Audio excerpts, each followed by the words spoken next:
Hello friend, तो स्वागत है आपका हमारे यूट्यूब चैनल यूजीएम लर्निंग पाठशाला में। आज हम आपके लिए कराएं फिजिक्स का नया टॉपिक, जिसमें हम आपके लिए पढ़ाएंगे संधारित्र। संधारित्र क्या होता है, और उसके बाद हम आपके लिए कवर कराएंगे संधारित्र को जब श्रेणी क्रम में जोड़ते हैं तब क्या होता है, और संधारित्र को जब समांतर क्रम में जोड़ते हैं तब क्या होता है। सबसे पहले हम पढ़ेंगे आप संधारित्र क्या होता है और संधारित्र की डेफिनेशन क्या है और संधारित्र का यूज क्या होता है। तो स्टार्ट करते हैं सबसे पहले संधारित्र की डेफिनेशन के साथ कि संधारित्र क्या होता है। तो सबसे पहले हम संधारित्र की डेफिनेशन लिखते हैं।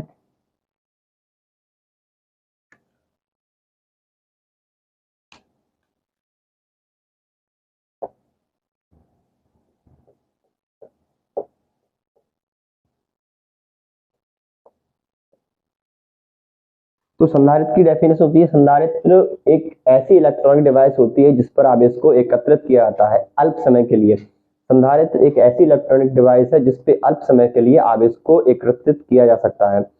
इस पे ज्यादा देर तक हम आवेश को एकत्रित नहीं कर सकते। ये बहुत थोड़े समय के लिए चार्ज होता है और उसके बाद चार्ज को रिलीज कर देता है। तो डेफिनेशन की है,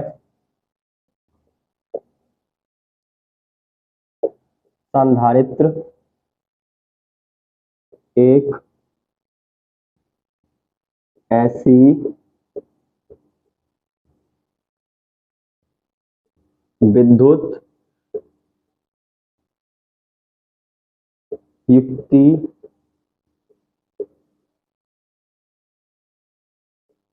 होती है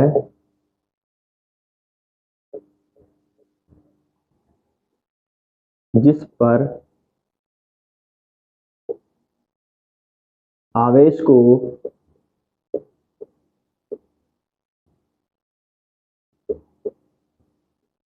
एकत्रित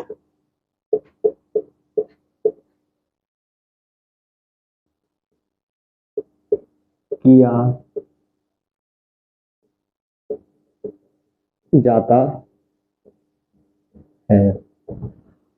तो यहाँ पे लिखा है, संधारित्र एक ऐसी विद्युत युक्ति होती है या इलेक्ट्रॉनिक डिवाइस होती है जिस पर आवेश को एकत्रित किया जा सकता है या किया जाता है।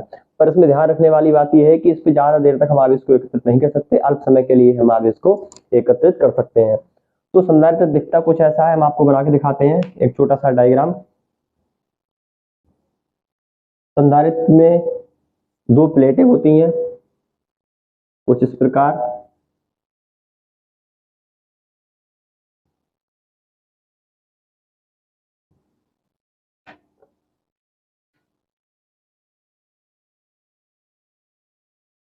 मान लेते हैं ये इधर बिंदु P है और इधर बिंदु Q है। इस पर मान लेते हैं प्लस Q आवेश है।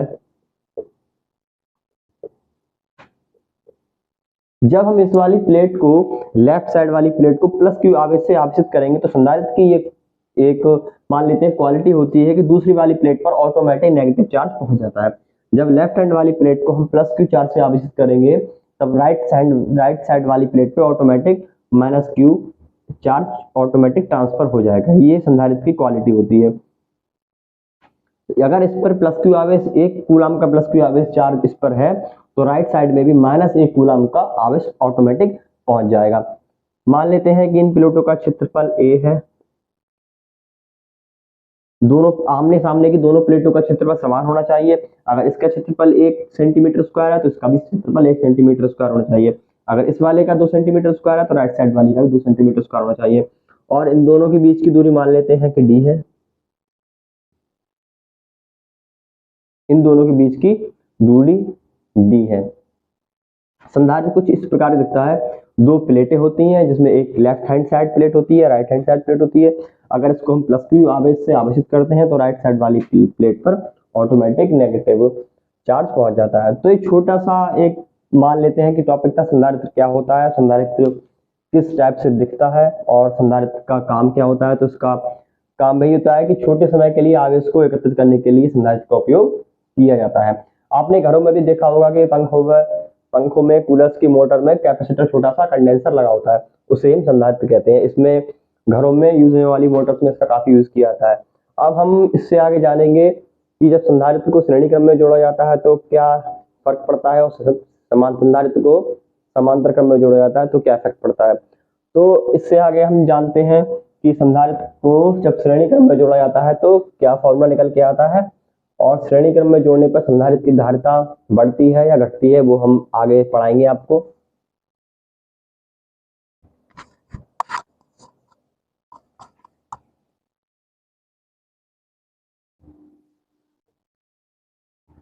अब इससे आगे, इसके बाद हम जानेंगे कि संधारित्र की धारिता होती क्या है।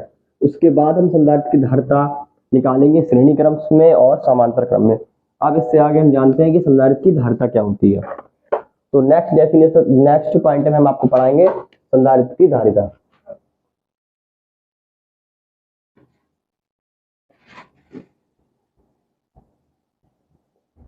संधारित्र की धारिता।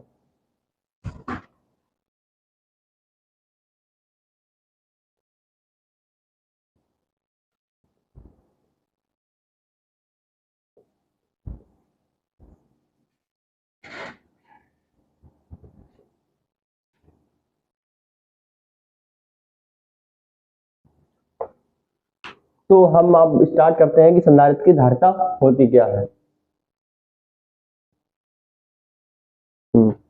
तो फ्रेंड्स, हम जानेंगे कि संधारित्र की धारिता होती क्या है। उससे पहले हम एक संधारित्र बना लेते हैं, उसके बाद हम आपको समझाएंगे कि संधारित्र की धारिता क्या होती है। तो इस साइड हम एक छोटा सा डायग्राम बनाते हैं संधारित्र का। माना ये एक संधारित्र है जिसकी एक प्लेट लेफ्ट साइड है और एक राइट साइड है। यहाँ पे इस पे हम समझाने के लिए आपको लेफ्ट साइड और राइट साइड बोल रहे हैं, पर एक्चुअल में ऐसा होता कुछ नहीं है, बस दो प्लेटें होती हैं, वो किधर भी हो सकती हैं, लेफ्ट साइड, राइट साइड, सामने, आगे, पीछे, कुछ भी। इस पर मान लेते हैं हम प्लस क्यू से इस प्लेट को आवेशित किया है, तो इस साइड वाली प्लेट पे ऑटोमेटिक माइनस क्यू आवेश पहुंच जाएगा। इसको हमने पी से बिंदु से कनेक्ट कर दिया है और इस बिंदु को हम इसको क्यू मान लेते हैं, और इन दोनों के बीच मान लेते हैं बी वोल्ट का विभवांतर है। अब हम लिखते हैं कि संधारित्र की धारिता क्या होती है। अब यदि दोनों प्लेटों के बीच विभवांतर बी हो, तब संधारित्र के प्लेटों के बीच आवेश एक दूसरे के समानुपाती होते हैं। तो यहां पे लिखते हैं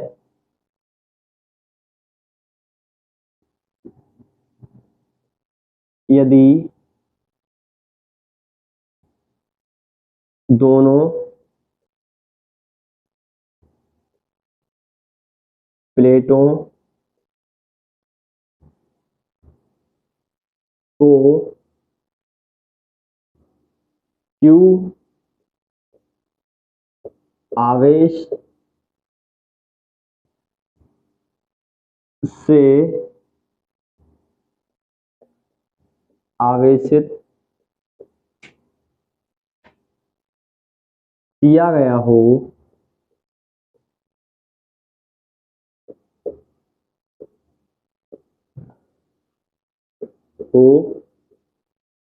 तथा प्लेटों के बीच विभवांतर प्लेटों के बीच विभवांतर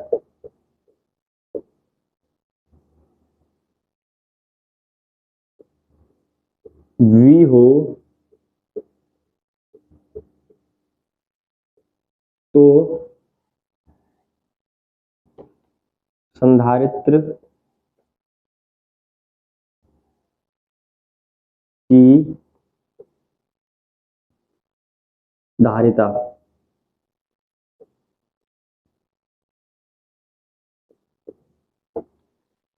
अब इस डेफिनेशन को, इस पॉइंट को या इस डेफिनेशन मान लेते हैं, इसको हम दोबारा से पढ़ते हैं। यदि दोनों प्लेटों को प्लस क्यू आवेश से आवेशित किया गया हो, इन दोनों प्लेटों के बीच, पहले इन सिंबल्स को हटा देते हैं, प्लस या माइनस को नहीं देखते हैं, बस आवेश देखते हैं कि क्यू आवेश है, क्यू आवेश से आवेशित किया गया है, तो दोनों प्लेटों के बीच विभवांतर भी है, ये कि यहाँ पे दिख रहा है दोनों प्लेटों के बीच विभवांतर है, तब संधारित्र की धारिता क्या होगी। तब संधारित्र की धारिता होगी, संधारित्र की धारिता को C से प्रदर्शित करते हैं, तो संधारित्र की धारिता होगी C बराबर Q/V। तो यहां से संधारित्र की धारिता क्या निकल के आई है, C बराबर Q अपॉन V। इसका मात्रक होता है फैराड, धारिता का मात्रक होता है फैराड। इसको हम एक दूसरी परिभाषा से भी आपको बता सकते हैं कि संधारित्र की धारिता आवेश तथा विभव के अनुपात को संधारित्र की धारिता कहते हैं। दूसरी परिभाषा से हम समझे तो कहेंगे कि यदि प्लेटों को प्लस क्यू आवेश से या क्यू आवेश से आवेशित किया गया है तथा उन प्लेटों के बीच विभवांतर B है, तब संधारित्र की धारिता आवेश तथा विभवांतर के अनुपात के बराबर होती है। तो आपको समझ में आ गई होगी संधारित्र की धारिता C बराबर Q अपॉन V कैसे निकल के आया, क्योंकि Q अपॉन V के अनुपात को संधारित्र की धारिता कहते हैं। अब हम आपको बताएंगे कि जब एक से ज्यादा संधारित्रों को आपस में जोड़ा जाए, संधारित्र को दो तरह से आपस में जोड़ा जा सकता है, या तो श्रेणी क्रम में या फिर समांतर क्रम में। तो इससे आगे हम जानेंगे कि जब संधारित्रों को श्रेणी क्रम में जोड़ा गया हो तब कैसे संधारित्र की धारिता निकालते हैं, और जब समांतर क्रम में जोड़ा गया हो तो संधारित्र की धारिता कैसे निकालते हैं। तो इससे आगे हम स्टार्ट करते हैं संधारित्रों का संयोजन, जब श्रेणी क्रम में जोड़ते हैं संधारित्रों को और समांतर क्रम में। छोटे छोटे से डेरिवेशन है, आप वो मान सकते हैं, फॉर्मूले हैं, वो हम आपको स्टार्ट कर सिखाते हैं। तो यहाँ डालते हैं संधारित्र को श्रेणी क्रम संयोजन।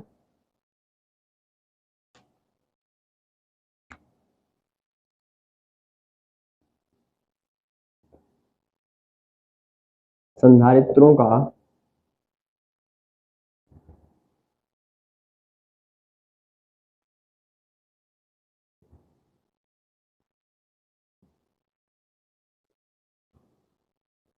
श्रेणी क्रम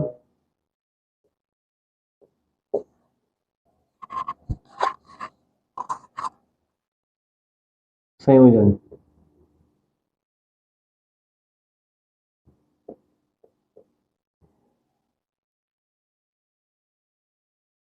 तो आपको अब तक ये तो समझ में आ ही गया होगा कि संधारित्र की धारिता होती क्या है। तो जब आपको ये सब समझ में आ गया है धारिता क्या होती है, उसके बाद हम स्टार्ट करते हैं कि संधारित्रों का श्रेणी क्रम संयोजन कैसे होता है। श्रेणी क्रम संयोजन में बनाने के लिए डायग्राम ऐसे बनता है, जब दो या दो से अधिक जब संधारित्र को जोड़ा जाता है तो उसे हम संयोजन कहते हैं।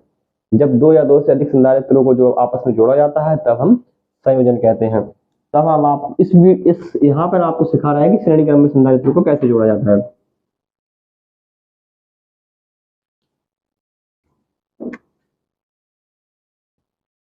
मान लेते हैं एक संधारित्र ये है,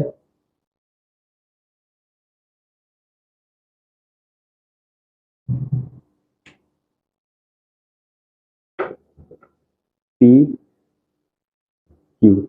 यहाँ पर तीन संधारित्र दिए गए हैं, संधारित्र A, संधारित्र B और संधारित्र C। A B C तीनों संधारित्रों को हम श्रेणी क्रम में इस प्रकार जोड़ते हैं। जब संधारित्र को इस प्रकार जोड़ा जाए तो इसे हम श्रेणी क्रम संयोजन कहते हैं। जब हम यहाँ से प्लस Q आवेश देंगे तब इस वाले पे पॉजिटिव और सामने वाली पे ऑटोमेटिक नेगेटिव आवेश पहुंच जाएगा।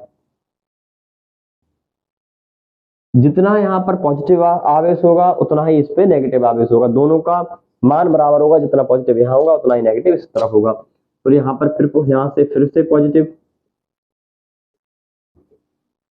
इस वाली प्लेट पे फिर से नेगेटिव,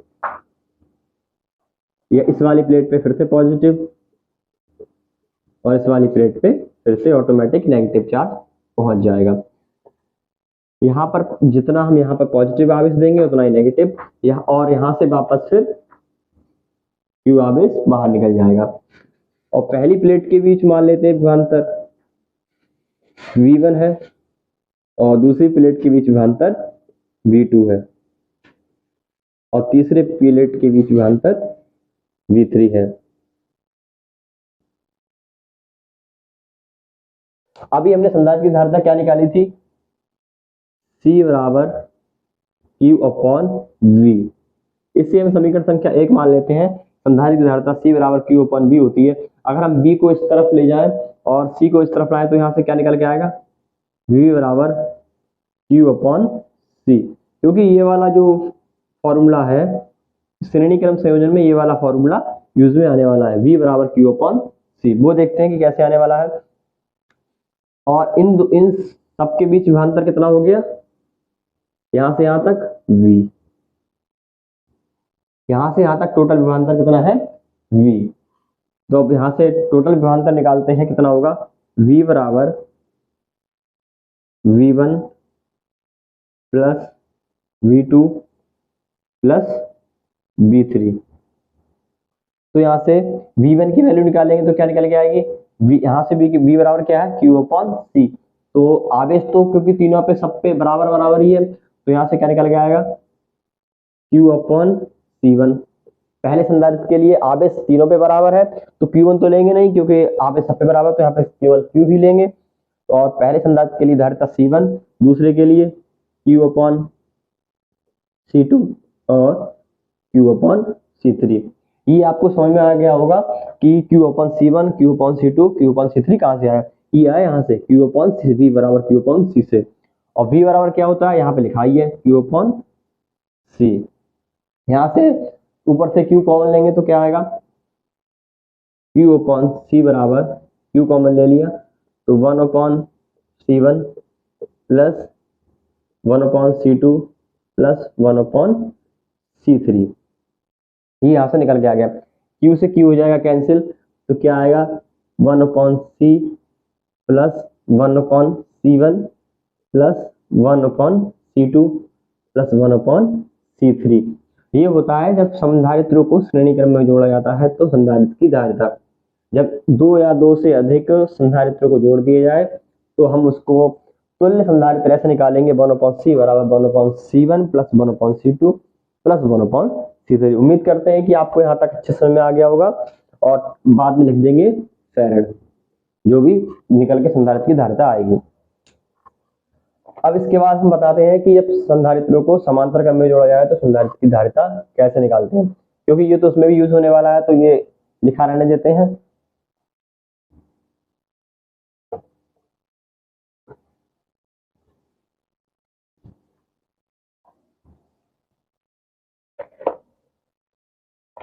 यहाँ पे लिख देते हैं समांतर क्रम संयोजन।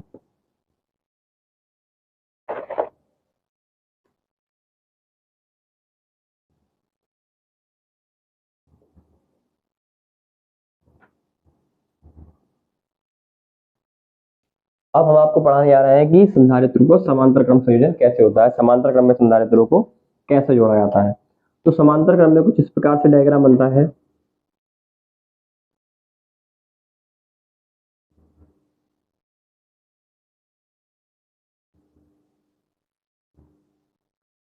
पहला संधारित्र यहाँ पे,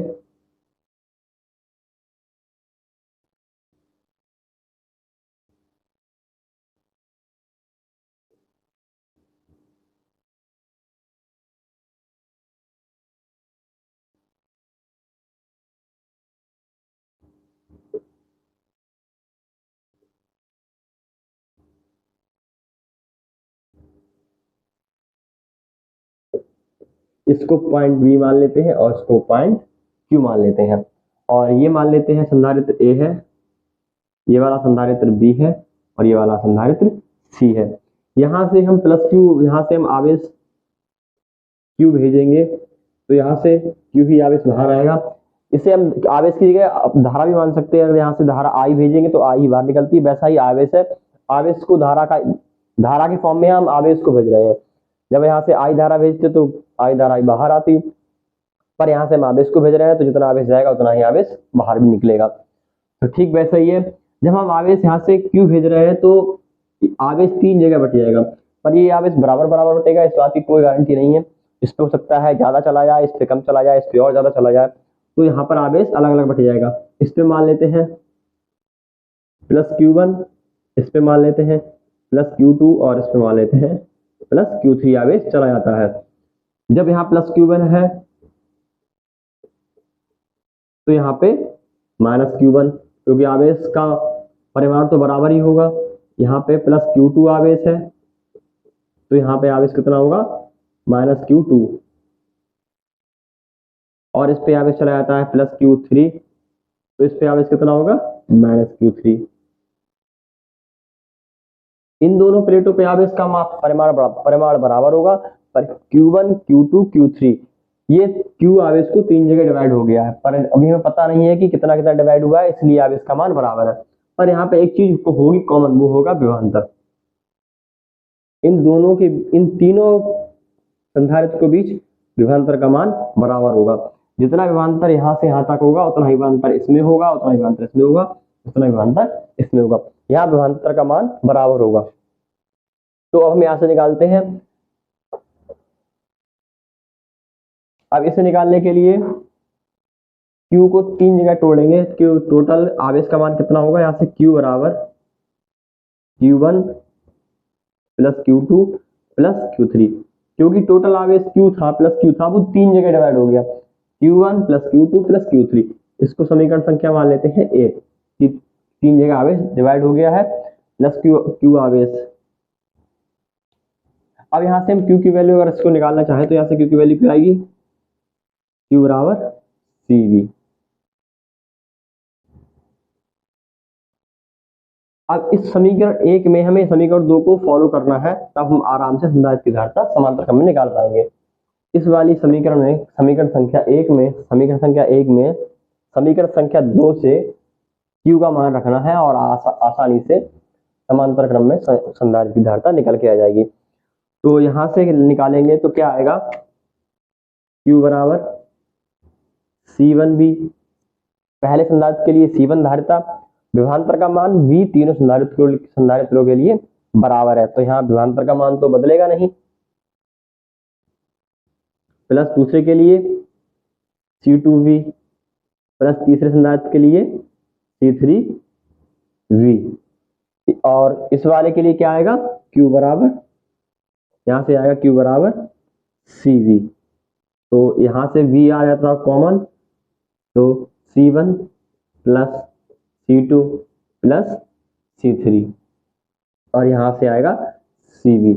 तीनों में V कॉमन है तो VC हो जाएगा कैंसिल, यहाँ V से भी कैंसिल हो जाएगा, तो क्या आएगा टोटल C बराबर C1 plus C2 plus C3।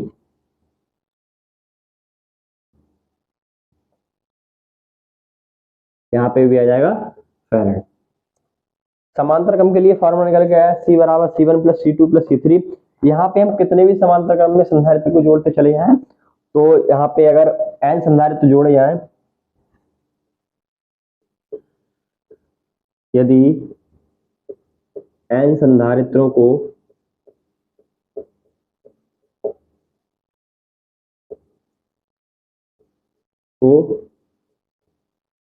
जोड़ा जाए तब तो क्या आएगा, यहाँ से निकल के, तो यहाँ से निकल के आएगा C बराबर C1 plus C2 plus C3 plus C4 plus dot dot dot Cn, और यहाँ पे फैराड। अगर यहाँ पे हम समांतर क्रम में टोटल n संधारित्र जोड़ देते हैं, तो टोटल समांतर क्रम में संधारित्र आएगा, संधारित्र की धारिता आएगी C बराबर C1 plus C2 plus C3 plus C4। उम्मीद करते हैं कि आपको श्रेणी क्रम में और समांतर क्रम दोनों ही तरीकों से संधारित्रों का संयोजन समझ में आ गया होगा, और समांतर क्रम में निकल के आता है C1 plus C2 plus C3, और श्रेणी क्रम में निकल के आता है 1/C बराबर 1/C1 plus 1/C2 plus 1/C3। इससे आपको समझ में आता है कि अगर समांतर क्रम में हम संधारित्र को जोड़ते हैं तो संधारित्र को जोड़ने पर संधारित्र की धारिता बढ़ रही है, और अगर हम श्रेणी क्रम में जोड़ेंगे तो क्योंकि 1/, में था, तो समान श्रेणी क्रम में जितने हम संधारित्र को जोड़ते चले जाएंगे संधारित्र की धारिता घट जाएगी। तो उम्मीद करते हैं कि आपको लेक्चर अच्छा समझ में आया होगा, और अगर आपको हमारी वीडियो अच्छी लगी हो तो ज़्यादा से ज़्यादा लोगों तक शेयर करें और हमारे वीडियो को लाइक करें और हमारे चैनल को सब्सक्राइब करें। हम आपको ऐसी वीडियो लेकर आते रहेंगे जो कि आपको 12th क्लास में 2024 एग्जाम में काफ़ी मदद करेंगी। और मिलते हैं नेक्स्ट वीडियो में। Thank you guys.